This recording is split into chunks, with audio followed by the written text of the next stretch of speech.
disclaimer, this video is in defense of the ktube creators in our community. No matter who you may watch on ktube, I kindly ask you to leave your personal feelings about their videos at the door in consideration of the essay. Throughout the video, I refer to the viewer as you. This is a general you. I am not saying that all ktube viewers do these things. I will be heavily criticizing K-pop stans, but if it does not apply to you, then thank you for being a good person. I'll start now.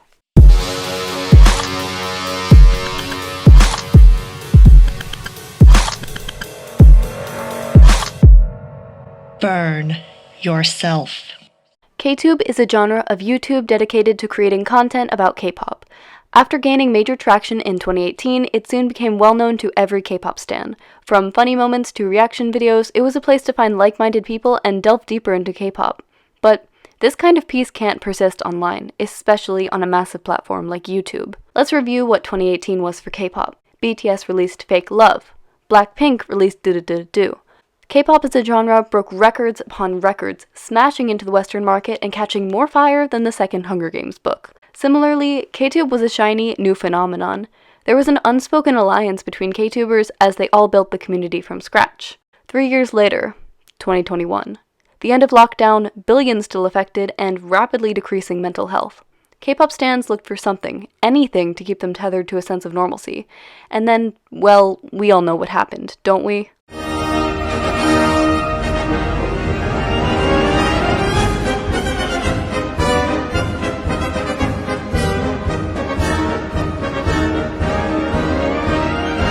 Accusations were thrown left and right, causing waves, no, tsunamis in the fandom.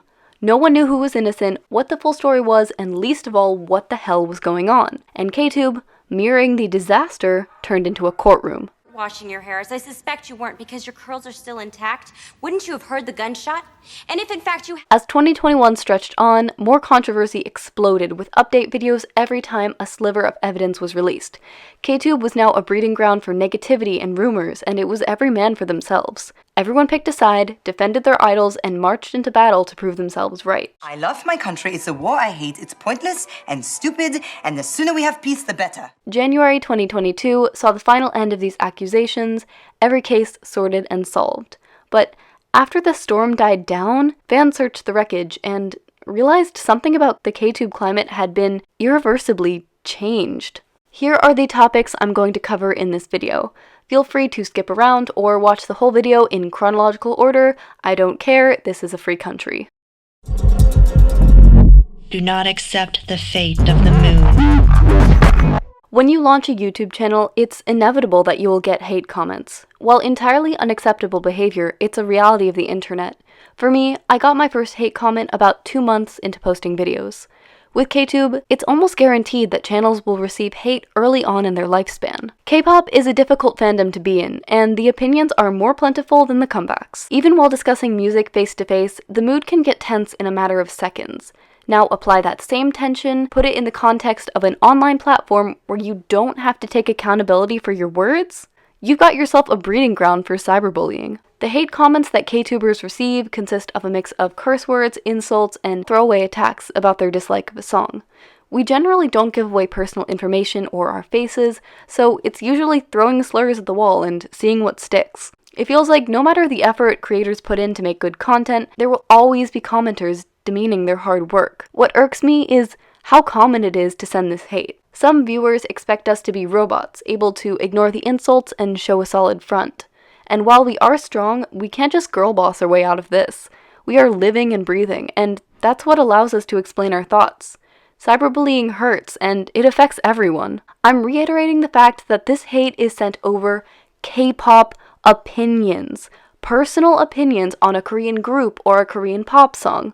I've seen some commenters act like a single Ktuber's opinion will shape the way the entire world feels about the song. It's fine to disagree, but it's become much too acceptable to criticize the person instead of the opinion itself. There's a massive difference between saying, I think Blackpink has great music, and you think that just because you're a brainless BTS stan. Get off the track. Have you ever gone into the comments under a popular Ktuber's video and seen comments such as, I'm part of your fandom, or we stan a queen? There's nothing wrong with this, but The problem is what usually happens after it. Idols are treated as perfect beings who can do no wrong, until they eventually mess up.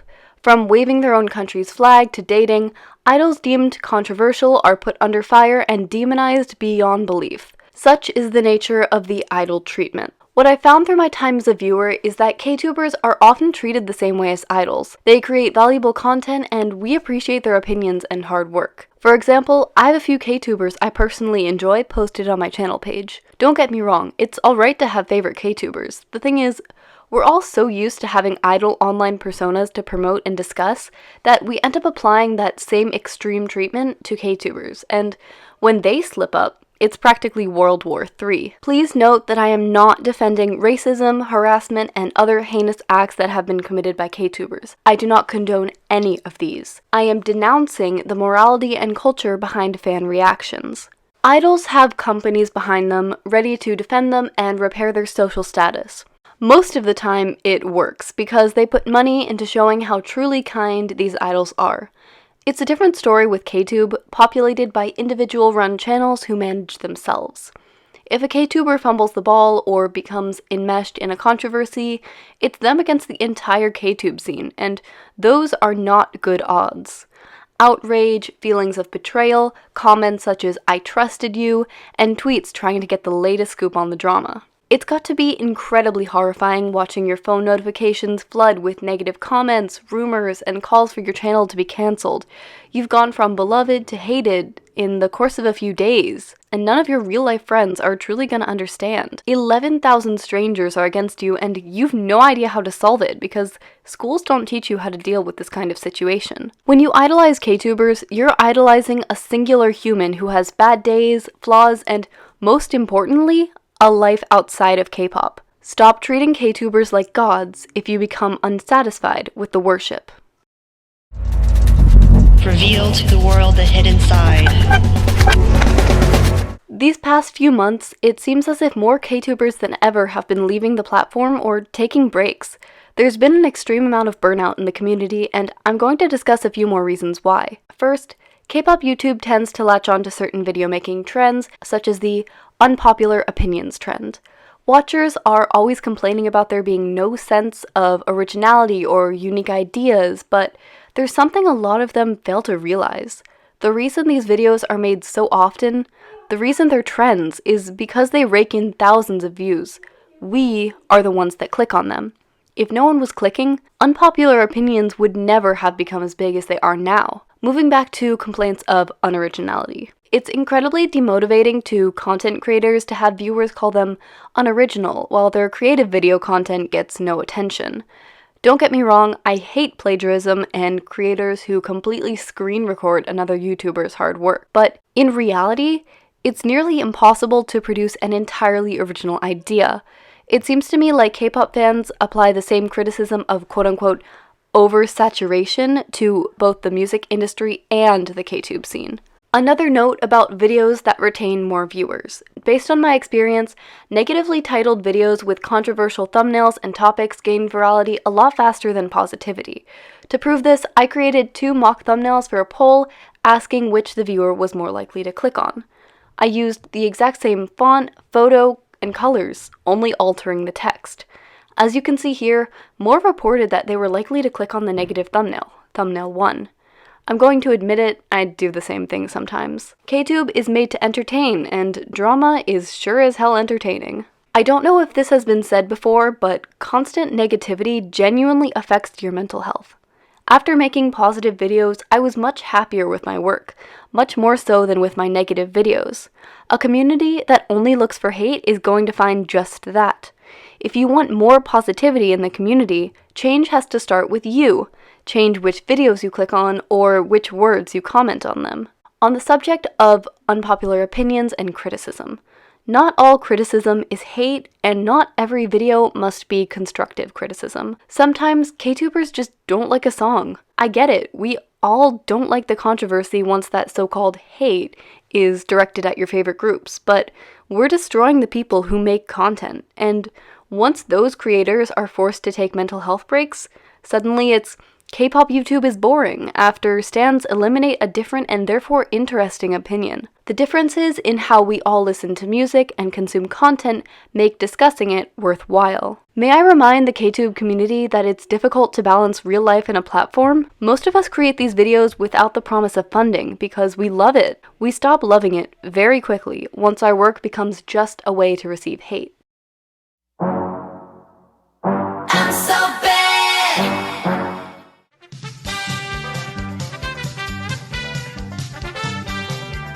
Hello, nice to see you. I'm really glad that you were able to make it. Everyone watching, let's please welcome a very special guest to the restaurant. Hi, my name is Ray, but most people know me as Vixxo on YouTube.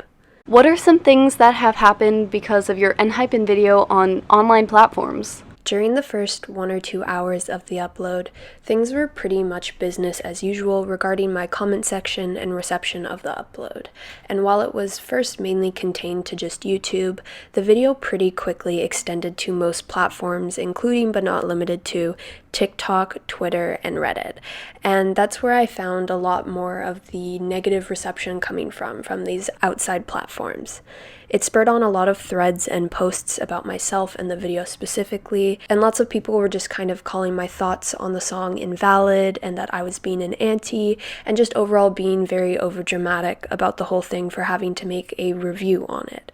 I was also being discouraged from making video reviews at all, and I was told if my opinion wasn't positive, I just shouldn't be saying anything. A lot of people also began to discredit and misinterpret my intentions behind the video, making it seem like I was sabotaging the comeback and trying to be a clout chaser or something. I also had a chain of people mass reporting my channel and videos, and I've just kind of received a lot of harassment, most notably on Twitter. I just recently had an entire Twitter page created directed towards hating me and my channel, and just kind of receiving a lot of anonymous messages saying some pretty disrespectful things towards me. This is just kind of scratching the surface of a lot of the negative and targeted comments I've gotten in response of the upload. Does this hate have any effect on your mental health or love for K-pop? It's a bit bittersweet when it comes to my relationship with K-pop. This isn't to say I didn't expect it, and it's unfortunate that I expect this type of reception from more negative uploads.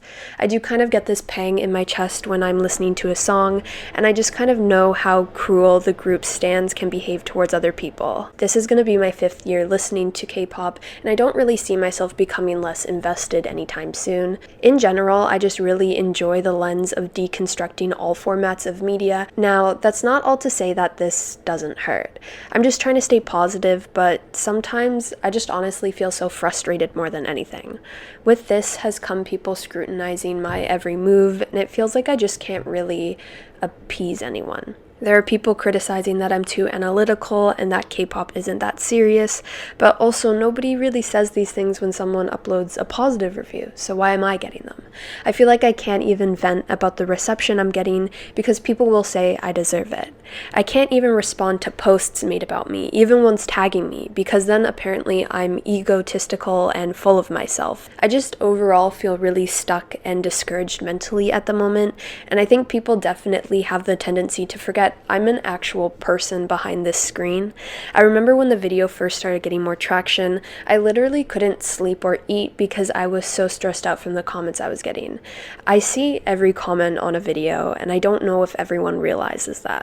Another thing I would really like to know is how you cope with it. I try to disconnect from it, and I think that's all you can really do in situations like these. A lot of the time, I just try to watch a movie or work on homework. This is the longest this has ever gone on for one of my videos, so at this point, I really just tried to move on from it and create new content. Is there anything else you'd like to say about your experiences? I just want to say, even though I've kind of experienced a lot of backlash from this upload, I don't want people to be discouraged from engaging in critical commentary surrounding K-pop and media you like in general.